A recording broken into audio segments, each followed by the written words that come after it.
আসসালামু আলাইকুম সবাইকে। দেন এবং দেন একটু কনফিউজিং, রাইট? চলুন আজকে এই ভিডিওর মাধ্যমে আপনাদের কনফিউশন ক্লিয়ার করে দিব। প্রথমে আসি দেনের ক্ষেত্রে।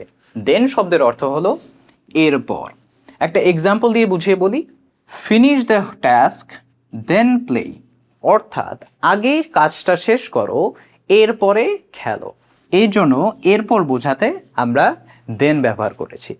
এরপরে আসি দেনের ক্ষেত্রে। দেন আমরা তখন ব্যবহার করি যখন আমরা তুলনা বোঝাতে চাই, অর্থাৎ আমরা যখন কম্পেয়ার করছি কোনো কিছুর সাথে, সেই ক্ষেত্রে আমরা দেন ব্যবহার করি। একটা এক্সাম্পল দেখে নেওয়া যাক।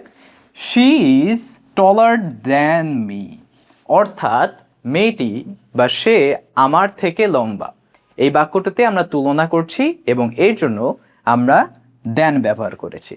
অর্থাৎ আমরা যদি বলতে চাই দেন আমরা তখন ব্যবহার করি যখন আমরা এরপর বোঝাতে চাই, আর দেন আমরা তুলনার ক্ষেত্রে ব্যবহার করে থাকি। ধন্যবাদ সবাইকে। আজ এ পর্যন্তই। সাথেই থাকবেন রয়্যাল রিডসের। আসসালামু আলাইকুম।